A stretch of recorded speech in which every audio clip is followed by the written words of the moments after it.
ISM news ముందుగా headlines. అత్యుత్సాహానికి పోయిన Australia, సొంత గడ్డపై విండీస్ చేతిలో ఘోర పరాభవం.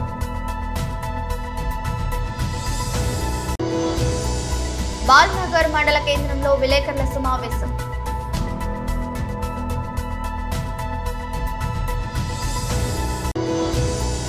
మాజీ PCC అధ్యక్షుడు నర్సారెడ్డి కన్నుమూత.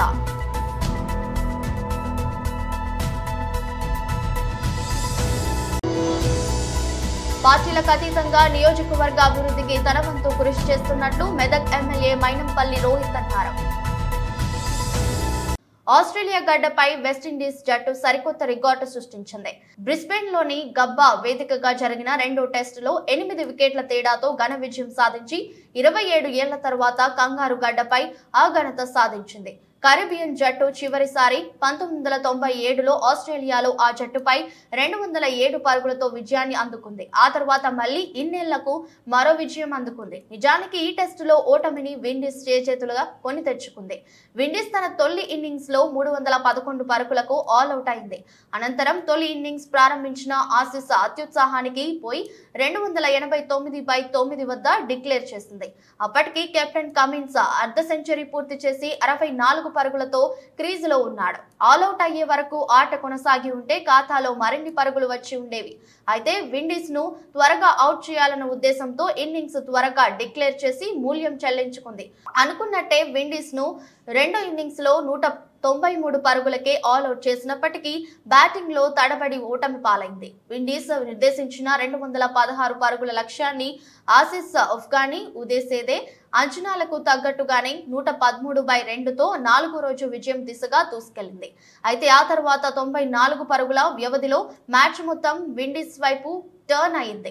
వికెట్ల వేటలో చెలరేగిపోయిన షమ్మర్ జోసెఫ్ ఆసీస్ కు పట్టపగలే చుక్కలు చూపించాడు. 7 వికెట్లు తీసి జట్టుకు చిరస్మరణీయ విజయాన్ని అందించాడు. అతడి దెబ్బకు ఆస్ట్రేలియా 207 పరుగులకే కుప్పకూలింది. స్మిత్ పోరాడినప్పటికీ జట్టును మాత్రం ఓటమి నుంచి తప్పించలేకపోయాడు. దీంతో 2 టెస్టుల సిరీస్ 1-1 డ్రాగా ముగిసింది. బాలనగర్ మండల కేంద్రంలో విలేకరుల సమావేశంలో రజక సంఘం నాయకులు, అఖిల భారత రజక సంఘం జాతీయ కన్వీనర్ నడిమింటి శ్రీనివాస్ మాట్లాడుతూ మహబూబ్ నగర్ పార్లమెంటు స్థానాన్ని బీసీలకు అన్ని రాజకీయ పార్టీలు కేటాయించాలని, కేటాయించిన పక్షంలో బీసీ అభ్యర్థి నిలబెట్టి వారు ముందుకు నడిపే ప్రయత్నం చేస్తాం. బీసీల వాటా రాష్ట్రంలో 55% పైబడింది. బీసీలకు చట్టసభల్లో ఎలాంటి ప్రాతినిధ్యత్వం కల్పించట్లేదు. కొన్ని రాజకీయ పార్టీలు ఎక్కడన్నా దయచేసి టికెట్ ఇస్తే పోటీ చేసి ఆస్కారం ఏర్పడతాం. అందుకనే సమాజంలో ఉన్నటువంటి అన్ని బీసీ కులాలకు, కుల సంఘాలకు పోరాటాన్ని ఉధృతం చేస్తాం. రాజకీయ పార్టీలు బీసీలకు శంకు చేస్తామని కల్పించేంత వరకు మా పోరాటం చేస్తామని, బీసీ కులాలను కలుపుకొని ముందు కదులుతామన్నారు. ఈ కార్యక్రమంలో అఖిల భారత రజక సంఘం జాతీయ కన్వీనర్ నడిమింటి శ్రీనివాస్, మాదాసి కురువ సంఘం రాష్ట్ర ప్రధాన కార్యదర్శి కురువ శ్రీనివాసులు, ఎడ్లబాబు, ముదిరాజ్ సభ ముదిరాజ్ చైతన్య వేదిక జిల్లా అధ్యక్షులు కంచనపల్లి చెన్నయ్య, ముదిరాజ్ మహాసభ జిల్లా అధ్యక్షులు, రజక సంఘం పట్టణ అధ్యక్షులు రాములు, పట్టణ సీనియర్ నాయకులు రవికుమార్, బాలనగర్ మండల అధ్యక్షులు శంకర్, రాష్ట్ర ప్రధాన జిల్లా మండల ప్రధాన కార్యదర్శి భాస్కర్, కృష్ణయ్య, జంగయ్య, యాదయ్య తదితరులు పాల్గొన్నారు. PCC మాజీ అధ్యక్షుడు నర్సారెడ్డి తెల్లవారుజామున కన్నుమూశారు. నమస్కారం. నడిమింటి శ్రీనివాసు, అఖిల భారత రజక సంఘం జాతీయ కన్వీనర్. ఈరోజు ముఖ్య ఉద్దేశం మాకు పామనాడు పార్లమెంటు స్థానాన్ని బీసీలకు కేటాయించని చెప్పి బాలనాడు మండల కేంద్రంలో విలేకరుల సమావేశం ఏర్పాటు చేయడం జరిగింది.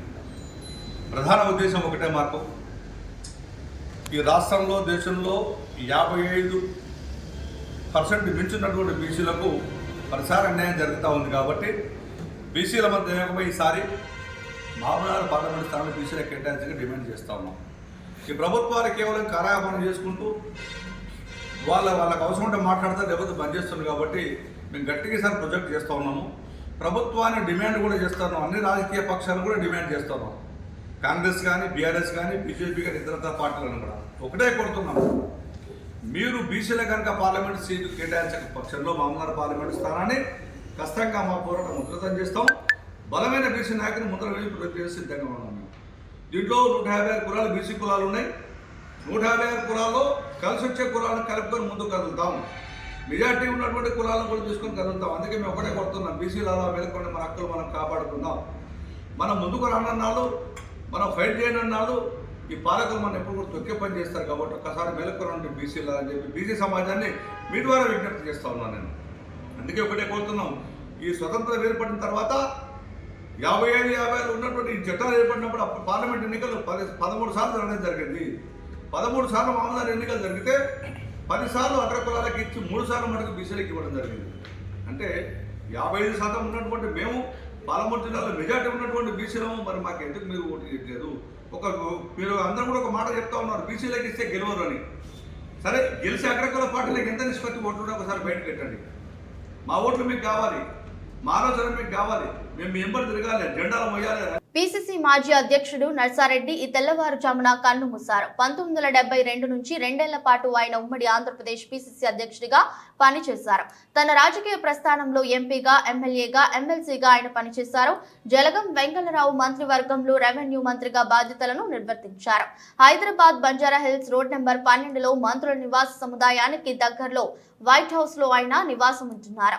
కొంతకాలంగా అనారోగ్య సమస్యలతో బాధపడుతున్న ఆయన ఈ ఉదయం తుదిశ్వాస విడిచారు. ఆయన మృతి పట్ల పార్టీలకు అతీతంగా నేతలు సంతాపాన్ని ప్రకటిస్తున్నారు. ఆయన కుటుంబ సభ్యులకు సానుభూతిని తెలియజేస్తున్నారు. పార్టీలకు అతీతంగా నియోజకవర్గ అభివృద్ధికి తన వంతు కృషి చేస్తున్నట్లు మెదక్ ఎమ్మెల్యే మైనంపల్లి రోహిత్ అన్నారు. ఆదివారం చిన్నశంకరంపేట మండల పరిధిలోని పలు గ్రామాల్లో అభివృద్ధి పనులను ప్రారంభించారు. మండల పరిధిలోని టి మందాపూర్లో ప్రాథమిక పాఠశాల భవనం మరియు గ్రామ పంచాయతీ భవనంను మరియు గవ్వలపల్లిలో యూత్ భవనంను, గవ్వలపల్లిలోని గేరిల్లా తాండాలో సిసి రోడ్డును ప్రారంభించారు. మల్లుపల్లిలో అంబేద్కర్ విగ్రహాన్ని ఆవిష్కరించారు. చిన్నశంకరంపేట మండల కేంద్రంలోని రాధేసా ఫంక్షన్ హాల్, రుద్రారం గ్రామ పంచాయతీ భవనమును ప్రారంభించారు. ఈ సందర్భంగా మైనంపల్లి రోహిత్ మాట్లాడుతూ ఏడుపాయల వనదుర్గా మాతకు గత ప్రభుత్వం 100 కోట్ల రూపాయలు మంజూరు చేసినట్లు ప్రకటించింది కేవలం కాగితాలకి పరిమితమైందని ఆయన ఆరోపించారు. ప్రభుత్వం ఏర్పడి అతి కొద్ది కాలంలోనే కాంగ్రెస్ ప్రభుత్వం అభివృద్ధి చేయలేదంటూ విమర్శలు చేయడం టీఆర్ఎస్ పార్టీకి తగదని ఆయన హెచ్చరించారు. ఈ కార్యక్రమంలో ఆయా గ్రామాల సర్పంచ్లు, ఎంపీటీసీలు, కార్యకర్తలు పాల్గొన్నారు.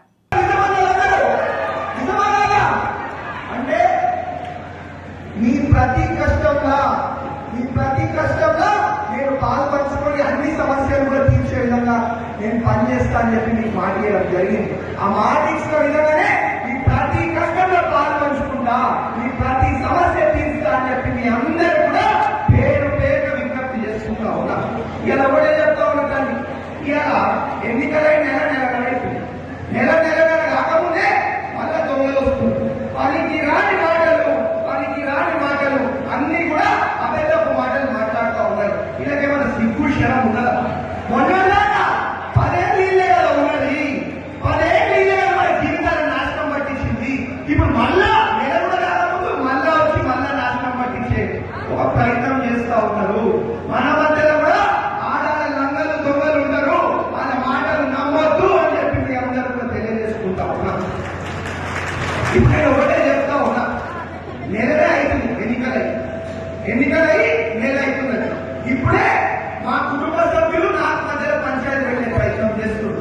ఎంతమంది పంచాయతీ పెట్టే ప్రయత్నం చేసినా నా ఎన్నిక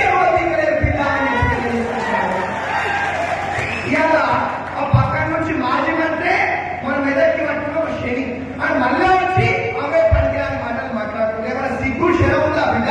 ఈసారి ప్రజలు మీరు తరిమి కొడతారు బిడ్డ. మళ్ళా వస్తే ఈ ముఖం చూసే ఇష్టమే లేదు మా ప్రజలకి. ఎందుకు వస్తున్నావు మళ్ళా? నువ్వు వచ్చుడు కాదు బిడ్డ, మేమే వస్తున్నాం. నేనే సిద్ధి పెట్టుకోక బిడ్డ వస్తున్నా. ఈ సిద్ధి పెట్టి నేనే వస్తా బిడ్డ. నువ్వు చేసిన ఘనకార్యాలు ఏది, నువ్వు చేసిన అవినీతి ఏది మా సిద్ధి పెట్టి ప్రజలకు కూడా చెప్తా. కథలు పడుతున్నావా? రాజకీయాన్ని అడ్డుపెట్టుకుని భూ కబ్జాలకు పాల్పడుతున్న కార్పొరేటర్ పేదలపైన జులుం జలిపిస్తుందన్న కార్పొరేటర్ అనుచరులు. సులభంగా డబ్బులు సంపాదించుకునేందుకే రాజకీయాల్లోకి వస్తున్న బడాబాబులు. ఖాళీ స్థలం కనిపిస్తే చాలు కళ్ళు భూ కబ్జా కోర్లు కళ్ళు ఎర్రగా మారిపోతాయి. రాజకీయ నాయకులకు ఏమన్నా సిగ్గుసరం ఉన్నదా? నిరుపేదల జీవితాలతో చెలగాటమాడుతున్న బీఆర్ఎస్ నాయకులు రాజకీయాన్ని అడ్డుపెట్టుకుని సంపదలు సంపాదించుకోవడానికి రాజకీయ విధంగా ఉంది వీళ్ల పద్ధతి. ముదం నరసింహ యాదవ్ అనుచరులు దొంగలు పరుచుకుంటున్నట్టుగా ఉంది బీఆర్ఎస్ రాజకీయ నాయకుల పద్ధతి. గతంలో రియల్ ఎస్టేట్ వ్యాపారంలో ఎన్నో భూ కబ్జా కేసులకు పాల్పడిన వ్యక్తి ముద్దం నరసింహ యాదవ్. ఆయన అనుసరుడు చందు యాదవ్ కరెంటు డిపార్ట్మెంట్ కు చెందిన వ్యక్తిపై చేయి చేసుకుని మీటర్ మీటర్ లాక్కెళ్లినట్లు చందు యాదవ్ పై చర్యలు తీసుకోవాలని కరెంటు సిబ్బంది అలాగే స్థల యజమాని ఇలాంటి అరాచక నాయకులపై చర్యలు తీసుకొని మరొకసారి ఇలాంటి చర్యలకు పాల్పడితే సహించే ప్రసక్తే లేదు అని కారాఖండిగా చెప్తున్న స్థల యజమాని. అస్మత్పేట్ సాయి సాగర్ ఎంక్లేవ్ ద్వారా మా ప్రాపర్టీ అని ఉన్నది ల్యాండ్. అయితే మేము ఎన్ని వందల గజాలు అది? 1300 గజాల ల్యాండ్. Survey number? మేము అక్కడ కరెంట్ మీటర్ అనేది సర్వే నంబర్ ఎంత? Survey number 1 part. యాక్చువల్లీ అక్కడ వచ్చేసి కరెంట్ మీటర్ లీగల్గా డాక్యుమెంటేషన్ వచ్చి అప్లై చేస్తే మాకు అప్రూవల్ వచ్చింది. కరెంట్ మీటర్ వస్తే లైన్ మ్యాన్ ఫోన్ చేస్తే మా వ్యక్తిని పంపించాను కరెంట్ మీటర్ ఫిక్స్ చేయించుకోనండి. అక్కడ ఫిక్స్ చేసే క్రమంలో లోకల్ కార్పొరేటర్ ముద్దం నరసింహ మంచి చందు యాదవ్ అని ఒక వ్యక్తి ఇచ్చి భయభ్రాంతుల్ని చేసేసి కరెంట్ మీటర్ అనేది లాక్కొని వెళ్ళారు. గవర్నమెంట్ ఆఫీషియల్ పనిచేసేటప్పుడు ఒక గవర్నమెంట్ వ్యక్తి పనిచేసేటప్పుడు కూడా ఇక్కడ నుంచి అధికారం వచ్చింది. గవర్నమెంట్ ఆఫీషియల్ని కూడా ఫోన్ చేసి భయభ్రాంతుల్ని చేసి కూడా కరెంట్ మీటర్ లాక్కొని పోవడం అనేది కరెక్ట్ కాదు. మరి వాళ్ళకి ఎక్కడి నుంచి ధైర్యం వచ్చింది, ఎట్లా చేస్తే నాకు అర్థమవుతుంది. మా వ్యక్తిని అనేది ఇబ్బంది పెట్టేసి లాక్కొనేసి వెళ్ళాడు అక్కడ నుంచి కరెంట్ మీటర్ అనేది. మీరు దీన్ని తీసుకోవాలి, ముంగడ అధికారులకు ముందుకు తీసుకోవాలని నేను కోరుకుంటున్నాను. అంటే మీరే కొనుక్కున్న ప్రాపర్టీ అది. అంటే ఆయన వచ్చి అట్లా బెదిరించడానికి గల కారణం ఏంటి అనుకుంటున్నారు? నాకు తెలియదు ఇప్పటివరకు. ఫస్ట్ నేను మా ఫ్రెండ్స్ కలిసి పర్చేజ్ చేస్తాం ఆ ప్రాపర్టీ. మళ్ళీ లోకల్ లీడర్ అనేసి వస్తుందా ఎట్లా వస్తుందో నాకు అర్థం అవ్వట్లేదు. అంటే ఆయన ఏమన్నా కమిషన్ కావాలని ఏమన్నా ఎక్స్పెక్టేషన్ చేస్తున్నట్టు తెలియదు. అది ఏంది ఉన్నది అనేది ఇప్పుడు మీటర్ గురించి ఆయన సాహసం ఎందుకు చేస్తారు? ఏదైనా ఉంటే వచ్చి లోకల్లో మాట్లాడు. మీటర్ గురించి సాహసం ఆయన ఎవరేమన్నా గవర్నమెంట్ ఆఫీషియల్ తీసుకోవడానికి మీటర్? ఆ చందు యాదవ్ అనే పర్సన్ వచ్చి మా వ్యక్తిత్వం మేము ముద్దం నరసింహ లోకల్ కార్పొరేటర్ని మంచిది అని గుంజుకొని పోయాడు మావంతో అని చెప్పేసి. అది అనేది జరిగింది. మావన్ కూడా ఇబ్బంది పెట్టేసి గుంజుకొని పోయారు అక్కడ నుంచి కరెంట్ మీటర్ అని. గవర్నమెంట్ ఆఫీషియల్ పెడితే అట్లా జరగదు కదా, తీసుకొని పోరు. మీకు ఏమైనా బెదిరింపు కాల్స్ వచ్చాయా? నాకు రాలేదు. ఇంతవరకు జరిగింది. సైడ్ ఏమి ఇంతమంది క్లీనింగ్ చేసుకొని అంతా నీట్గా వేసి పెట్టుకున్నాము. కరెంట్ మీటర్ అప్లై చేసుకొని మేము ఫర్దర్గా బిల్డింగ్ పర్మిషన్కి వెళ్ళే టైంలో ఇలా జరిగింది. ప్రాపర్టీ వాల్యూ ఎంత ఉంటుంది అప్రాక్సిమేట్? గవర్నమెంట్ వాల్యూ 2 CR ఉంటుంది. 2 CR అంటే ప్రైవేట్గా? తెలియదు ప్రైవేట్లో. అంటే ఒక 6 crores ప్రాపర్టీ, 10 crores ప్రాపర్టీకి ఎసరు పెట్టారంట. ఎంత ఉంటుంది? 5 CR వరకు ఉంటుంది ప్రైవేట్. Okay sir. బిగించడానికి వెళ్ళాము. స్తంభానికి బిగించాడు మీటర్. బిగించిన తర్వాత వీళ్ళు వచ్చి ఆపారు. లైన్మెన్ ఫోన్ చేసి మీటర్ ఇప్పుడు రన్ చేయొద్దు, కాక వచ్చినాక మాట్లాడి కలెక్షన్ తీసుకోవాలి అని చెప్పారు. లైన్మెన్ వెళ్ళిపోయాడు అక్కడికి వెళ్ళి. కాక అని చెప్పారు. నాకు అంటే ఎవరు తెలియదు, కానీ ఆయన చెప్పిండు. తర్వాత ఆయన లైన్మెన్ వెళ్ళిపోయినాక వచ్చి మీటర్ తీసుకొని వెళ్ళిపోయాడు. కార్పొరేటర్ ముద్దం నరసింహ మనిషి చందు యాదవ్, ఇంకొక అతను వచ్చి ఇద్దరు వచ్చి మీటర్ తీసుకొని వెళ్తారు. నేను ఏమైనా బెదిరింపు లాంటి ఏమైనా చేశారా? ఏదన్నా వచ్చినా మా కాక వచ్చినాక మాట్లాడి సాల్వ్ చేసుకోండి అని చెప్పి. ఆయన ఎవరంటే ఆయన ప్రజలచే ఎన్నుకోబడ్డా లేకపోతే ప్రభుత్వ అధికారి అంటారు ఆయన? మీరు వాళ్ళ ఫోటోలు తీసిరా? వీడియోలు తీసిరా? ఫోటో తీసాను. ఉందా? తీసేటప్పుడు తీయలేదు. ఫోటో ఉందా? నేరేడ్మెట్ పోలీస్ స్టేషన్ పరిధిలో రెచ్చిపోయిన చైన్ స్టాచర్లు. నేరేడ్మెట్ పోలీస్ స్టేషన్ పరిధిలోని కృపా కాంప్లెక్స్ ప్రాంతంలో ఇంటి ముందు ముగ్గు వేస్తున్న వృద్ధురాలు మెడలో నుండి 3 తులాల బంగారం చైన్ కొట్టేసిన చైన్ స్నాచర్స్. పొద్దున్నే ఇంటి ముందు ముగ్గు వేస్తుండగా బైక్ పై వచ్చిన 2 దుండగులు విజయలక్ష్మి 76 సంవత్సరాల వృద్ధురాలు మెడలో నుండి బంగారు గొలుసును బలవంతంగా లాక్కెళ్లారు. వృద్ధురాలు ఎంత పెనుగులాడినా విడవకుండా కింద పడేసి మరీ చైన్ తస్కరించారు. ఈ దృశ్యం అక్కడ ఉన్న సీసీటీవీలో రికార్డ్ అయింది. విషయం పోలీసులకు ఫిర్యాదు చేయడంతో పోలీసులు చైన్ స్నాచర్లను పట్టుకునే ప్రయత్నాలు చేస్తున్నారు.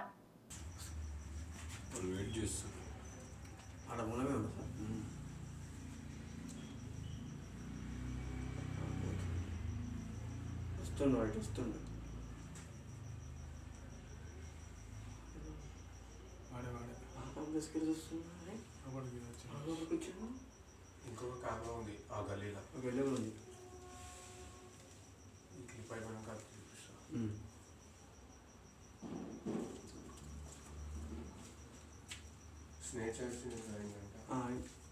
ముసలమ్మ పూలకు వస్తుంది పొద్దున.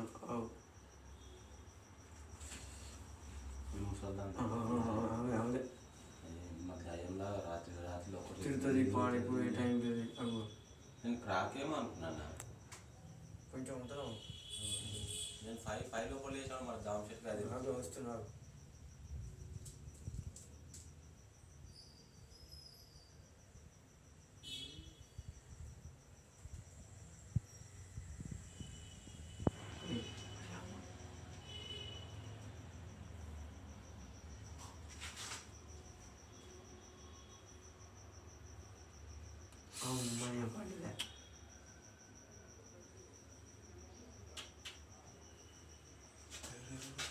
పడ్డది వాడు తీసుకున్నాడు పడ్డేసిన ఉత్తుంది వాడు వాడు దీన్ని ఏమంటాడు బండి వాడు అప్పుడే వచ్చినట వాళ్ళు వెళ్ళిపోయినట బండిలు ఉన్నాడు పేసాట మామూలు స్కూటీ కలర్ అంటే ఇట్లాంటి బండ్లే ఇట్లాంటి బండ్లే ఇక సీరియల్ నల్ల కలర్ సీరియల్ తాగుతున్నాడు ఆ బండి వాళ్ళనే చూశాను మేము అంత సంబంధించి మేము అప్పుడే వచ్చేస్తున్నాము చెట్టు బీరపు కలర్ ఉంది అనుకో ముందు బండిలో ఇక్కడ ఉన్నోళ్ళని చూడలేదు ఆ బండి పైన సీరియల్ తాగుతున్నాడు ఒకడు వెనకాల ఉన్నాడు వెనకాల 25 ఏళ్ళు ఉంటున్నాడు మేము అప్పుడే బండిలో వస్తున్నాము ఎంతమంది ఉన్నారు బండి మీద 2 ఉన్నారు పిల్లలు హీరోగాడు ఈమెను అడుగుతుందంట ఓల్డ్ పిఎస్ ఎక్కడ అని అడుగుతుందంట మేము చైన్ ఎత్తుకోయిందని వాళ్ళు గమనించలేదు పడ్డదేమో అరుస్తుందని మేము అనుకున్నాం ఇటు వెనుక ఇట్లా వెళ్ళిపోయింది మా బాబు పట్టుకోరాగానే ఉత్తనే ఉన్నారు ఇంకా నన్ను ఇలా దింపేసి ఎట్లా వచ్చేసి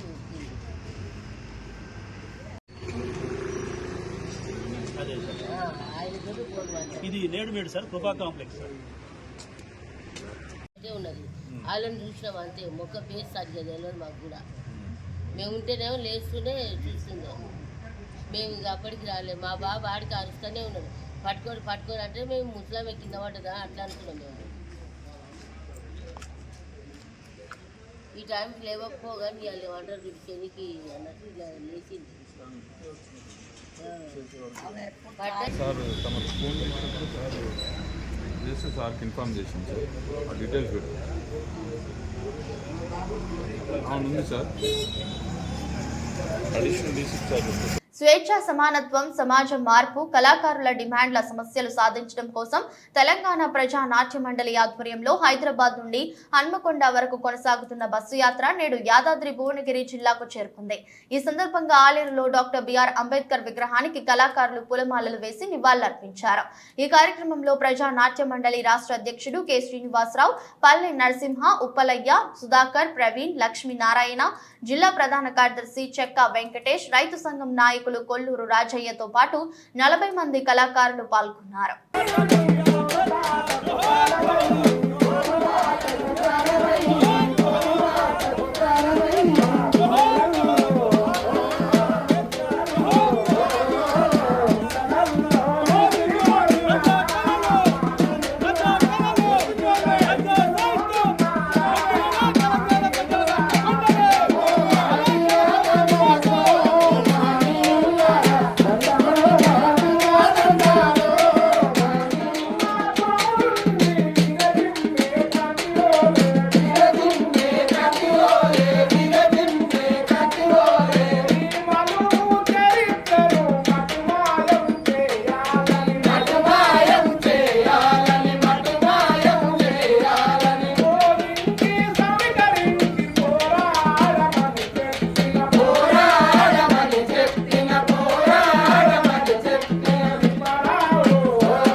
జాతరకు స్వాగతం పలికినటువంటి ఆలేరు ప్రజలకు కళాకారుల సమస్యల సాధనకై ఈ యొక్క జాతర జరుగుతున్నది.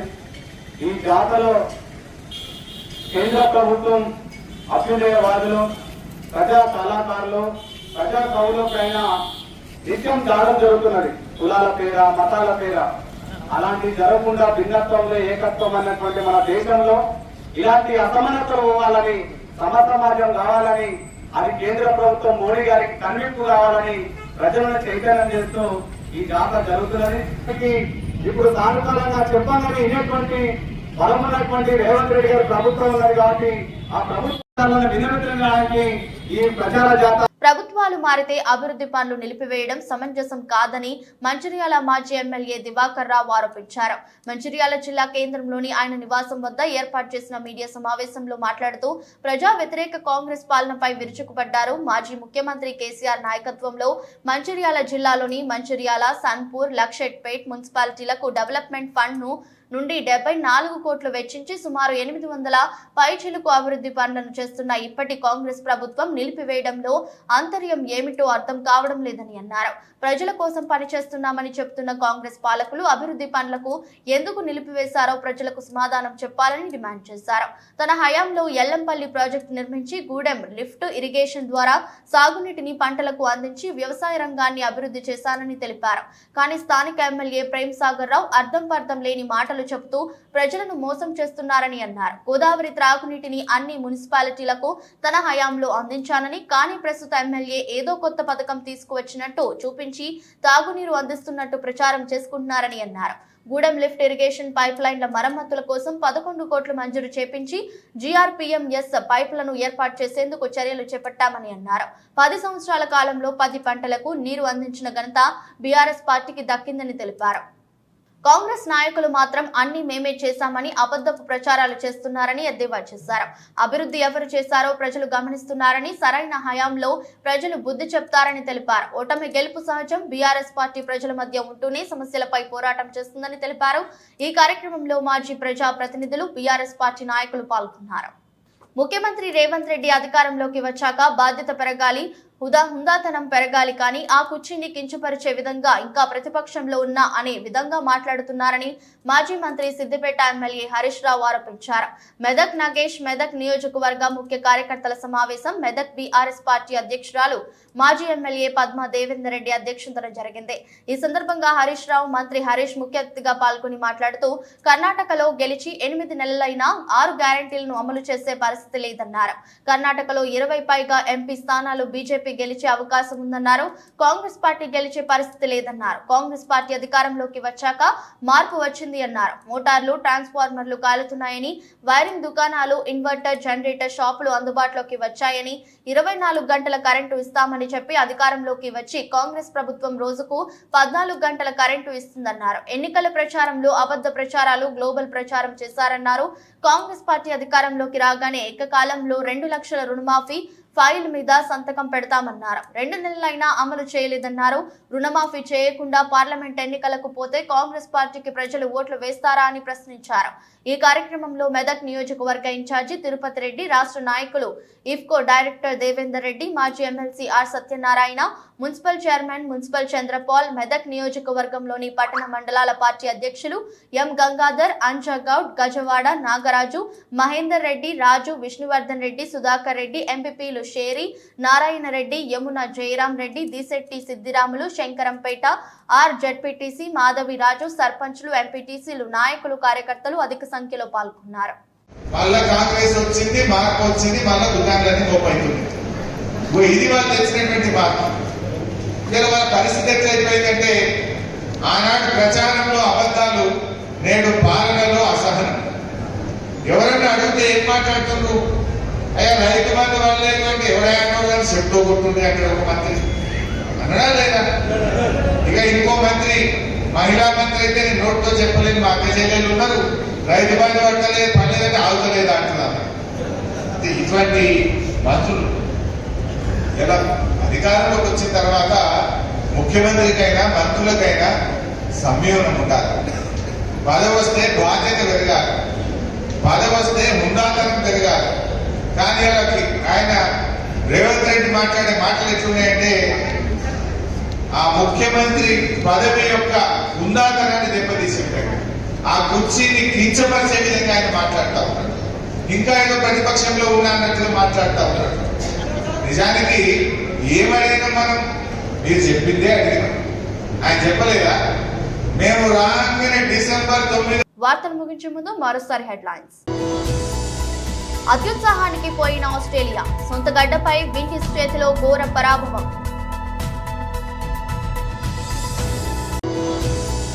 బాల్నగర్ మండల కేంద్రంలో విలేకరుల సమావేశం.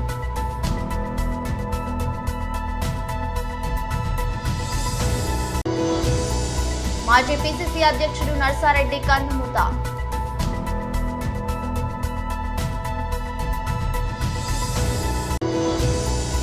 పార్టీలకు అతీతంగా నియోజకవర్గ అభివృద్ధికి తన వంతు కృషి చేస్తున్నట్లు మెదక్ ఎమ్మెల్యే మైనంపల్లి రోహిత్ అన్నారు. ఇది రోజు బులెటిన్. మరో బులెటిన్లో మళ్ళీ కలుద్దాం. అంతవరకు సెలవు. నమస్కారం.